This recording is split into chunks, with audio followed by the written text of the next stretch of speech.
defeating India and not making the semis versus Pakistan losing to India and making the semis, 95% of Pakistan fans will choose losing to India and making the semis. One win against either India, Pakistan, and New Zealand in this tournament, who would that be? I guess New Zealand. Okay.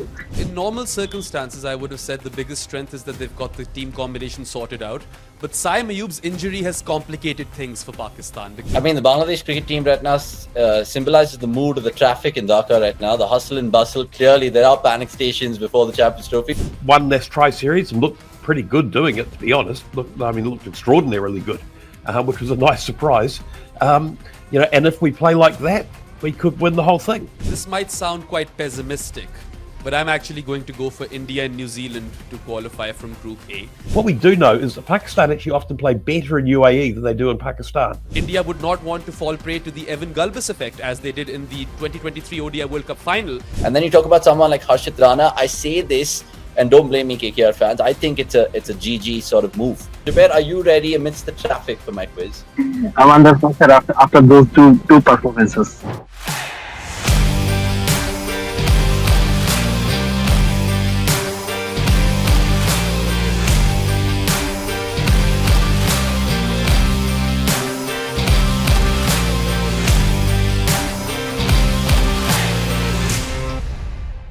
Right, here we are in first of this Champions Trophy preview, Group A, and we can't wait to dissect it with, of course, a Pakistan fan, a Bangladesh fan, and a New Zealand fan. And I'm the host, Avanish. So clearly wearing the Indian kit, so all teams covered, and we'll get through it. But first up, the intros. Now, as you can see, the man who's distracting us the most on the screen is Mohammad Jubair, who is a Bangladesh cricket fan, journalist. He's somewhere in Dhaka right now in the car, and hence the aesthetics are not pretty, but we'll bear with it. Next up is, of course, Pakistan's finest journalist right now, and Behram Ghazi. Behram, how are you? You're looking really good in that Pakistan jumper, mate, and I'll get your thoughts in just a bit. And last but certainly not least, to wrap up Group A, is Michael Wagner from Auckland. We've got him at 11 p.m. at night. So I was trying to get pretty much the subcontinental dudes, including myself, with Michael in the timing, and we made it happen.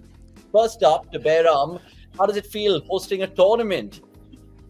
Yeah, well, for starters, Avanish, thank you for having me once again on your show. And it's been a long time coming, right? The last time Pakistan hosted an ICC event was all the way back in 1996 when they co-hosted the ODI World Cup along with Sri Lanka and India. So it does feel quite festive and everyone's quite excited. The stadia have been renovated as well. And yeah, I mean, I would say cricket fever is at a high. And we're all looking forward to this Champions Trophy, and Pakistan are defending their title as well, so it adds an extra bit of context. It absolutely does. Let's get the Bangladesh man and his thoughts right now, because this trophy normally is not something that you guys look back on with any glee. Last time in 2017, you guys beat New Zealand. Before that, it was 2006 that you guys eked out that win against Zimbabwe thanks to a Sharia Nafis 100. But Jubair, honestly tell me, are you guys just making up the numbers in this tournament, or do you guys can potentially beat a few teams? Honestly, if you ask me, there is confidence among the players, but previous record shows there is not much to look into it. But ODI is their favorite format, they say, but recently their record was not good as well. Last 2024, played 9 matches, won only 3. If you ask me, this is their least favorite format in terms of performance. They are better in Test and T20s right now. But they call it. They are confident. Guys are confident. The Shanta, they already very confident. He said before flying back to Dubai, they want to be the champion. They just don't want to be show up and participating. So let's see how they turn up in the big event. Yeah.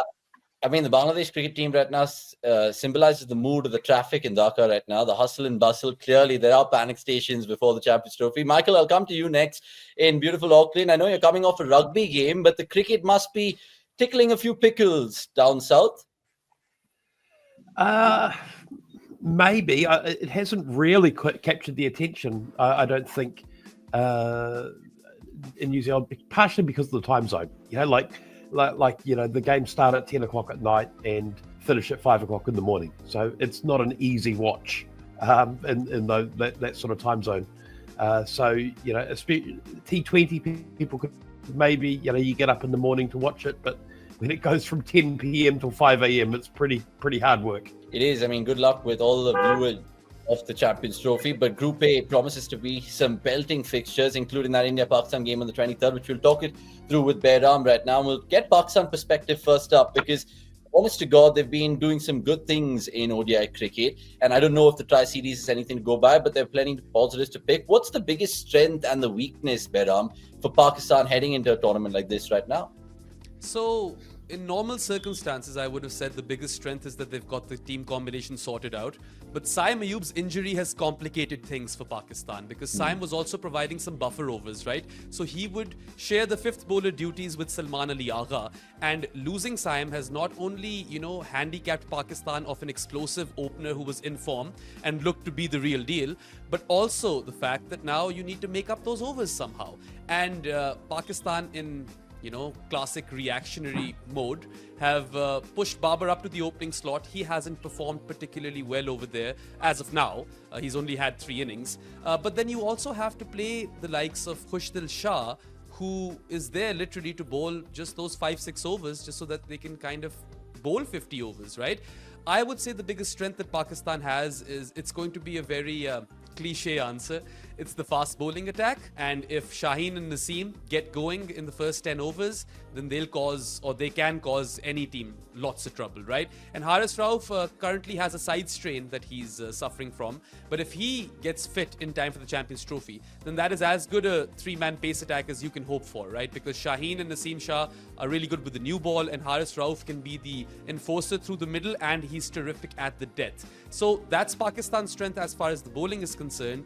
And Mohammad Rizwan and Salman Ali Agha are in a lot of form. And Fakhar Zaman has literally come back into a Pakistan shirt and he's made us feel like he never left. So those are Pakistan's areas of strength. Yeah, the defending champions will be right about it. And they've actually had the wood over India in this competition, at least, when you even cast your mind back to 2004, Birmingham, 2009 in South Africa as well. So plenty of good memories for Pakistan. Before I move on to the Bangladesh and New Zealand POVs, Behram, I'll ask you $1 million question right now. Would you take beating India by 10 wickets or 200 runs in that game in Dubai, but lose the Champions Trophy, or vice versa? Lose humiliating loss to India, but win the Champions Trophy. Which one would you be comfortable with? Of course, winning the Champions Trophy. I mean, look, that's kind of what happened in 2017, right?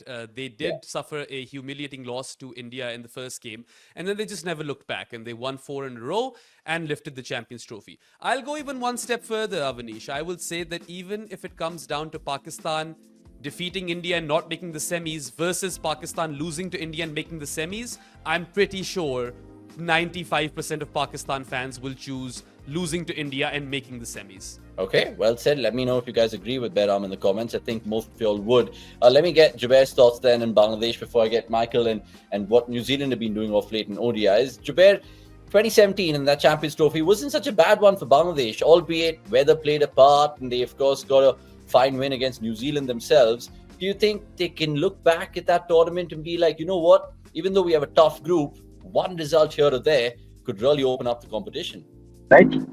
Tournament is to the ICC tournament, 3 group stage, anything can happen in the white ball cricket especially. But 2017 and 2025, this year is a totally different ball game. I guess different. That was what we can say is the greatest ODI team Bangladesh ever put together. Mashrafi leading the charge, Saqib Al Hasan, Tamim Iqbal, Mushfiq and Mahmudullah at their peak. Only 2 guys left, Mushfiq and Mahmudullah, at the middle orders. But this is a completely new Bangladesh side in transition period, leading by Nazmul. But you cannot look back on that because it's 2017. It feels like a long time ago, and ODI cricket has changed, a lot. To be very honest, Bangladesh was a very decent ODI team back in those days. They made their the quarterfinal in the 2015 and 2016 Asia Cup T20. They did well as well. Made the final, and 2017-18 subsequently. That was their best period of Bangladesh cricket history. But nowadays it's a totally different ball game. ODI scores are going skyrocketing, and Bangladesh is not at that stage yet at the moment, falling behind a lot, to be very honest. So I don't see them, but some good memories. Look back to some Miraj was there, played that tournament, so there are some good memories, but I don't think there will be any people will think about that tournament in this time around at all, I guess. Okay, let me ask you a quick one before I move on to Michael, then Jaber. If you had to choose just one win against either India, Pakistan, and New Zealand in this tournament, who would that be? I guess New Zealand. See the Okay. game. Guys will be looking Please, forward to that. surprise. You and Behram are surprised. Yeah. I would have bet my bottom dollar Yeah, no, that you'd say one of India or Pakistan. no, not like that. Because of the matchups, I guess Bangladesh has a very good bowling lineup in terms of fast bowling and left arm spin and spin, off spin and leg spinner as well in Rishad. So all base covered basically. If they get a good start in with the bowlers, help of the bowlers, then anything can happen. Bangladesh is not a big scoring team in terms of ODI cricket. They are not gonna chase 350. If they, if the score is between 250 to 300, there is a Bangladesh is always in the game. So the bowlers will be the key for Bangladesh to move forward in the tournament. That's for sure. Okay. Fair analysis from you, even though the traffic must be, of course, frustrating right now. Michael, let's go to you then in terms of just understanding from a Kiwi perspective. What are the chances? What are the hopes, the concerns as a cricket fan right now going into this tournament? Because there's no real oomph about New Zealand. Is that fair to say? Well, I think New Zealand just haven't played much. In the last 14 months, we've played 9 matches. So, 9 ODI matches, and that's including the 3 that we played just in this tri-series. That's it. Before that, there were only 6 matches played, and 1 of those was rained off. So there were 5 that actually got to a conclusion. So, you look at that and you say, well, we've won this tri-series and looked pretty good doing it, to be honest. It looked extraordinarily good, which was a nice surprise. And if we play like that, we could win the whole thing. We've got Will O'Rourke, and that is such a thing. Having a guy that's 6'6", tall, natural in-swing, hits the seam and moves it away, and bowls quick. It's just the absolute full package. And he's only 21 or 22 or something. He's young, and so he hasn't quite got the experience yet. But with Matt Henry probably going to be standing at mid-off, having a chat to him between deliveries, that's a very tantalising thought of having Will O'Rourke announcing himself at a big tournament. So, we're looking at it thinking, in any tournament, you've got to be good enough, play well enough, and be lucky enough. You need all 3. And this New Zealand team, I think, is good enough. Hopefully they'll play well enough, but it still comes down to you've got to be lucky enough. You've got to have things go your way. Will it happen? We'll see. If I may add a bit to that, I have observed New Zealand very closely, of course, because I was covering this tri-series. And I always keep a keen eye on New Zealand cricket, you could say. They've got a few things going for them, right? I think new ball bowling pair of Will O'Rourke and Matt Henry is quite good. And if Lockie can get fit, then that's also very, very decent seam attack. Plus, both of their frontline spinners in Mitch Santner and Michael Bracewell bat. So that gives the team a lot of balance. And then you've got a Glenn Phillips in there. In addition to all of those things. So the batting order is very stable with some firepower as well. And the bowling attack looks complete too. It's just going to be a matter of, look, this Champions Trophy for the last few editions has been a competition by design, which allows you to win the whole thing, winning just 4 games out of 5. You somehow qualify for the semis and then you win 2 in a row and you lift the trophy, right? So it's an easier competition to win, which kind of makes it a shootout. It's an open tournament. Anyone could really go and win it as long as you manage to secure a spot in the semi-finals, which also kind of makes it quite interesting. And I feel like initially I thought that Group B was the group of death. But now you've got 3 informed teams in New Zealand, Pakistan and India, along with Bangladesh in Group A. And one of those informed teams is going to miss out, right? Potentially 2. Who knows? So I feel like a lot of the eyeballs will be on this group. Predictions then, lads. Put the money where the mouth is, they say normally. So now, who are the 2 teams, Behram? I'll let you kick off with your predictions. Before I take over, then Michael and then Jaber. Well, this might sound quite pessimistic, but I'm actually going to go for India and New Zealand to qualify from Group A. I know Pakistan is the home team, but Pakistan doesn't have a stellar home record. And also, their weakness is their spin bowling. Abrar Ahmed is their frontline spinner, lone frontline spinner, and he is not in terrific form. And in the last 2 ODIs, he's been found out a bit and he's been swept to oblivion. And then, alongside him, you've got Salman Ali Agha, who's done quite well. At times, he's Pakistan's best spinner, but that alone paints a picture, right? If Salman Ali Agha is your best spinner who turns the ball in one direction. And I don't see Pakistan taking wickets through the middle overs via spin. And that could be their Achilles heel. Plus the whole losing Saim thing and Babar going to the opening slot. And that kind of messes up the entire combination because Babar was initially at first drop and now you have a brand new person at first drop, which in my opinion is the most important position in ODI 11. And then, there are a lot of middle order batters of the same ilk. Rizwan, Salman, they've been in great form and Pakistan will be relying on them. They'll be the spine of the team. But then you've also got the Tayyib Tahir, Kamran Ghulam, Khushdil Shah. It's a lot of the same. And I think that Pakistan aren't quite set up well as per their combination to go on and qualify for the semis. So yeah, sorry Pakistan fans. I know you didn't want to hear this, but that's where my mind is at. Yeah, like you said, pessimistic, pragmatic, prudent, whichever adjective comes up, Pakistan, but there will be a mercurial side. You can't rule that out. Michael, do you echo those thoughts? India, New Zealand to go through, or do you think, Behram's kind of, being a little silent about his little wishes? Well, look, I think if you look at the last week, you'd say India and New Zealand. But if you ignore the last week, and it's actually really sensible to ignore the week leading up to any sort of tournament, because remember, Australia in 2007, I don't know if you remember, they lost 5 matches in a row, and they were thrashed in a couple of them. And then they played the most dominant performance of any team in history in that 2007 World Cup. Pakistan looked awful in the lead up to the 92-93 World Cup. The only team that looked worse than them were New Zealand, who had ended up being the 2 best teams at the tournament. What happens in the lead up to a tournament often doesn't tell us that much. So Pakistan looked like they weren't as good a team as New Zealand in those matches, but that can turn around. One good partnership and things change. And I think what we do know is that Pakistan actually often play better in UAE than they do in Pakistan. So there's this chance that they suddenly turn up in UAE and everything clicks and they suddenly become this, the sort of team that we know Pakistan can be. So look, I think if based on what we've seen the last week, New Zealand and India is probably the pick. If I had to put my money on something, that's where I'd put it, but I wouldn't be confident.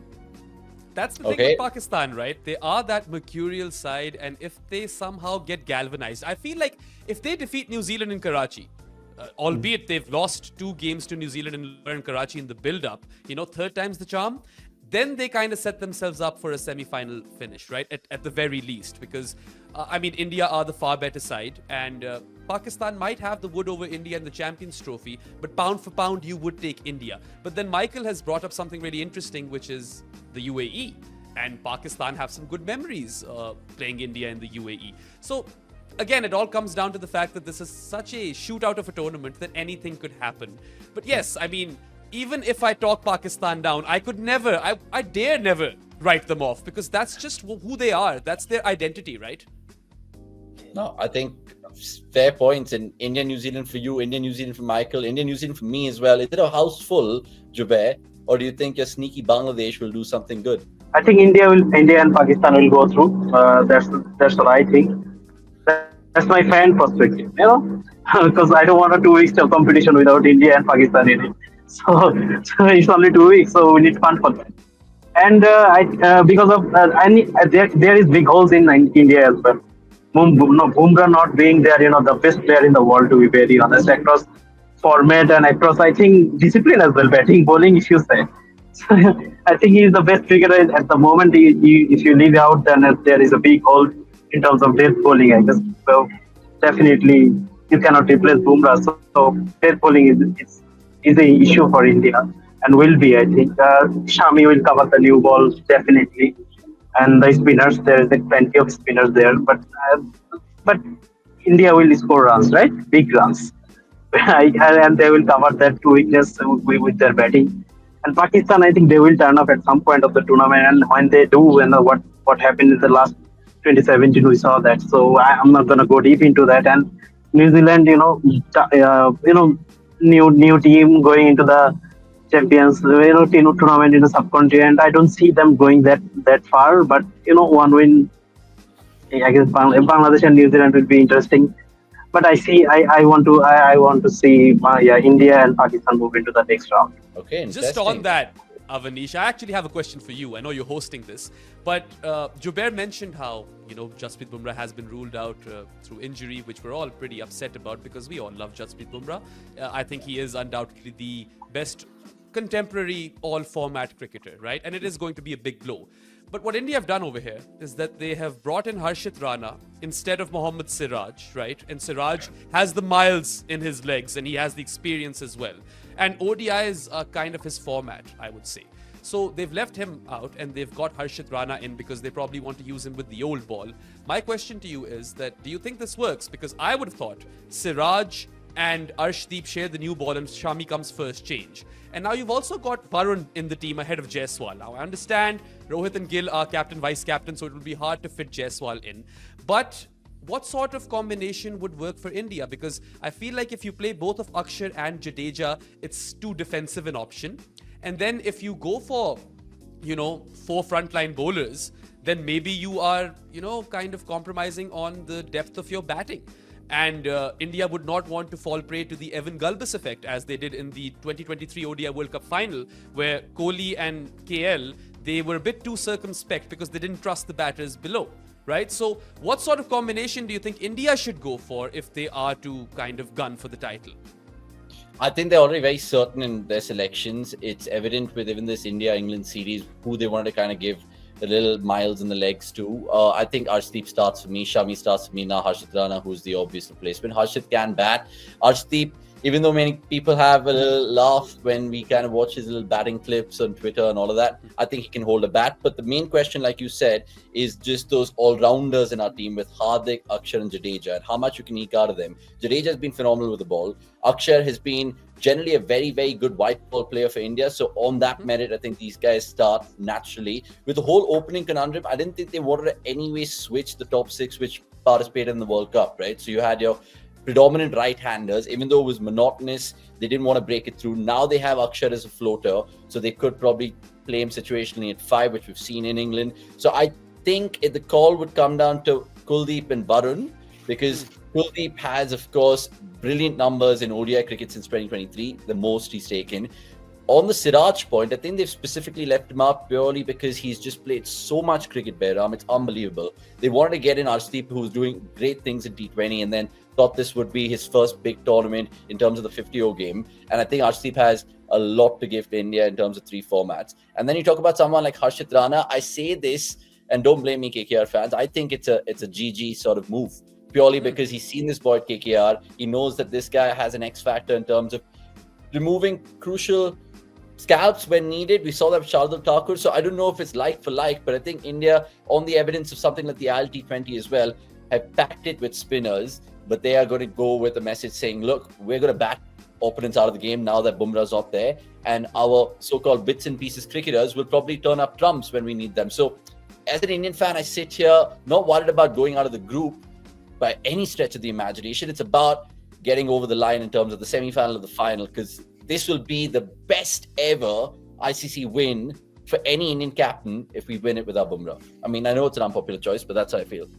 What if India don't make it past the group stage? Does GG retain his job?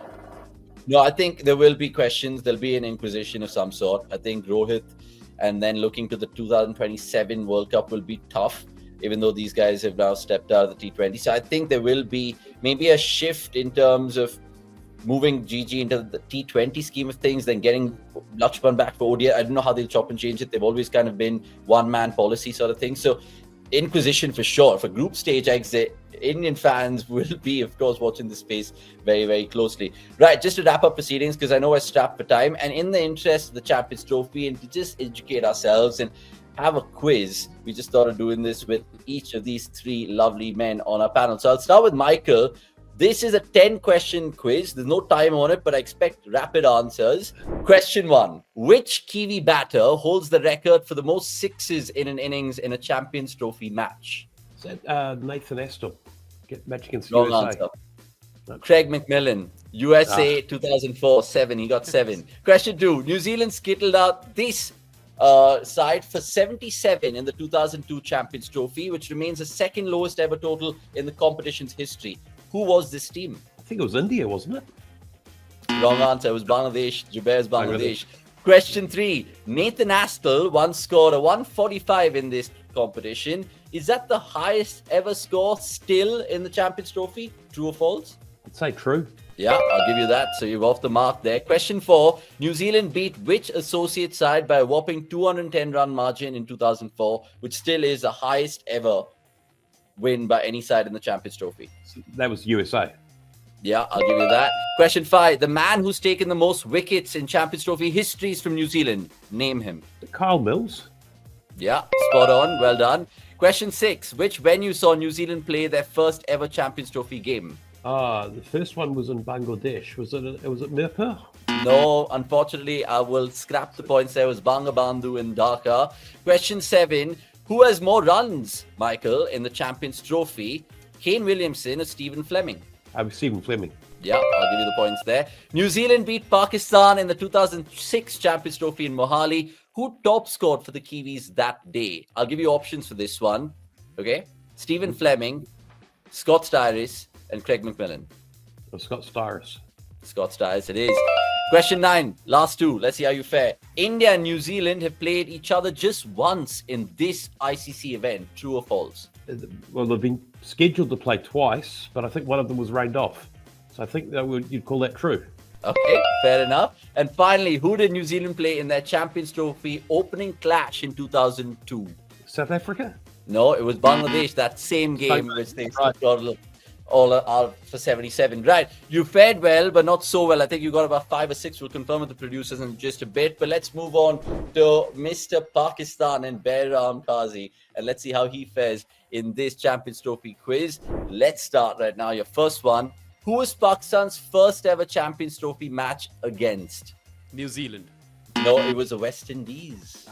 Question 2. Who captained the men in green in the ICC Champions Trophy 2000? 2000 would be Waqar. Wrong. Answer is Moin Khan. I should have gotten that one. Question 3. In the Champions Trophy 2017 final against India, how much did Babar Azam score? 36, 26, 56 or 46? 46. Absolutely, well done. Question 4. On September 21st, 2002, Pakistan played an associate nation in the Champions Trophy. Who was this side? Kenya. Wrong, Netherlands. Question 5. Pakistan has had 3 foreign coaches in Champions Trophy history. Name them. Richard Pybus. Okay. Mickey Arthur. Okay. And Jeff Lawson. Jeff Lawson doesn't count. They didn't do a Champions Trophy under him, did he? Okay. But I'll so give you the Richard points Pybus- nonetheless. Question 6, Behram. Pakistan beat India in the 2009 Champions Trophy. Who was man of the match that day, my friend? Shoaib Malik. Well done. Question 7. Name at least 4 venues Pakistan have played Champions Trophy cricket outside of Asia. Sophia Gardens in Cardiff. The Oval. Edgbaston. And the Wanderers. Yes, well done. Good job. Yeah. Question 8. Shahid Afridi has taken the most wickets for Pakistan in this tournament with 14. But who's second in that list? Hassan Ali. Yes, well done, my friend. All right. Question 9. Pakistan's 338 for 4 against India in 2017 was the second highest ever total in Champions Trophy history. True or false? True. Yeah, well done. And finally, who is Pakistan's highest run getter in Champions Trophy history? I'm going to go with Shoaib Malik again. Close but no cigar. It was Mohammad Yusuf, the good old legend from Pakistan. Look, you fared pretty well. Let's see if you are nip and tuck in terms of Michael and answers. Again, the producers will put the answers in I the think screen. Michael wins this. I think I got more wrong. Fair enough. Behram eating humble pie. Let's see if Jubair needs to eat humble pie or even more. Let's see if he can fare well. Jubair, are you ready amidst the traffic for my quiz? I'm under pressure after those two performances. You'll be good, man. You'll be good. Question 1. Bangladesh hosted the first ever Champions Trophy. True or false? True. Okay, well done. I know that's an easy one. Behram. Back in 98. Question 2. Bangladesh have seen 3 Champions Trophy centurions. Name them. Saqib Al Hasan, Mahmudullah, and Mushfiqur Rahim. Wrong. I was looking for Tamim, Shakib, and Shariar Nafis. Question Oh, 3. After Shane Watson, this Bangladeshi batter has the most ducks in Champions Trophy history. Who is he? this is Tamim Iqbal. No, it's Habibul Basha. Question 4. A 101-run win was Bangladesh's biggest victory margin ever in Champions Trophy cricket. Who did they beat that day, Jubair? Pass. Zimbabwe. Question 5. Name any 3 players who played the last edition of the Champions Trophy and are playing this year's tournament as well. 3 players. Yeah, Mushfiq, Mahmudullah, Miraj. Okay, perfect. I'll give you that. Number 6 then, question-wise. Bangladesh played their first ever Champions Trophy match against which nation? England, Australia, or Zimbabwe? Zimbabwe. No, it was England in 2000, Nairobi. Nasser Hussain got some runs. Go check it out. Question 7. Bangladesh did not feature in the 2009 and the 2013 Champions Trophy editions. Is this statement true or false? True. Yeah, you got the points there. Question 8. Which Bangladesh bowler took 3 for 13 in their 2017 Champions Trophy win over New Zealand? This is Mosaddeq, right? Mosaddeq Hussain. Office spinner. Remember that well. In fact, 3 for 13 is the best ever figures by Bangladeshi in Champions Trophy history. I won't patronize y'all, but that's just a fun fact. Question 9. Which player has represented Bangladesh the most in Champions Trophy history? Mushfiqur Rahim. No, it was another keeper. It was Khalid Masood back in the day. And question 10. Name Bangladesh's leading wicket taker in this tournament, Jubair. Come on, a consolation point. Taskin. No, think left arm spin, think Sakib. vintage. Sakib. All Bangladeshi records belong to him, man. Sorry. No. No, it's not Saqib. It's Abdul Razak, isn't it? No, it's not even Abdul Razak. What? Michael, Then you it's don't have a guess. Mustafizur Rahman. Come on, man. No, it's Mohammad Rafiq. Mohammad Yeah. Rafiq. Oh, of course. Oh, God.